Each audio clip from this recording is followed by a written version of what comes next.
بسم الله الرحمن الرحيم عن ابن عباس رضي الله تعالى عنهما قال قال رسول الله صلى الله تعالى عليه وسلم البسوا من ثيابكم البياض فإنها من خير ثيابكم رواہ ابو داؤد۔ نبی کریم صلی اللہ علیہ وسلم نے ارشاد فرمایا، سفید کپڑے پہنا کرو کیونکہ وہ تمہارا بہترین لباس ہے۔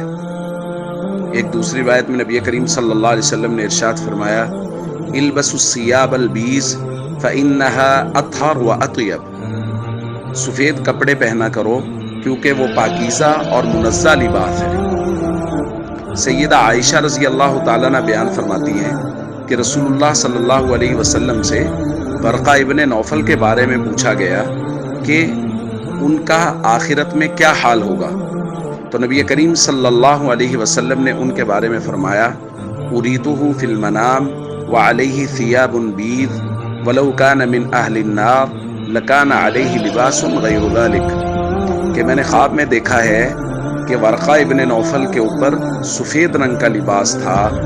اس سے یہ معلوم ہو رہا ہے کہ وہ جنتی ہیں، کیونکہ اگر وہ جہنمی ہوتے تو سفید کے علاوہ کوئی رنگ ہوتا۔ تو اس سے یہ معلوم ہوا کہ سفید لباس اہل جنت کا لباس ہے۔ اسی طرح سفید لباس وہ فرشتوں کا لباس بھی ہے۔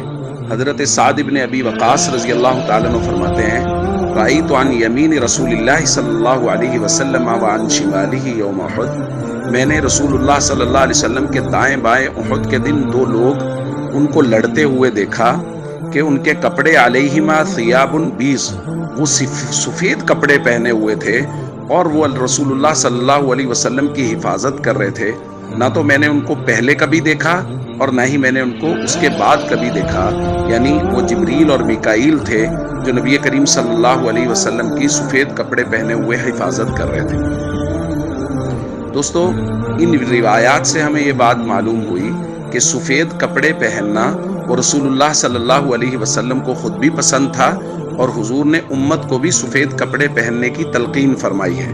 اور سفید کپڑا وہ فرشتوں کا لباس بھی ہے اور اہل جنت کا لباس بھی ہے۔ اس لیے ہم سب کو عام دنوں میں بھی سفید کپڑے پہننے کا اہتمام کرنا چاہیے، اور خاص طور پہ محرم الحرام میں بھی سفید کپڑے پہننے کا خاص طور پہ اہتمام کرنا چاہیے۔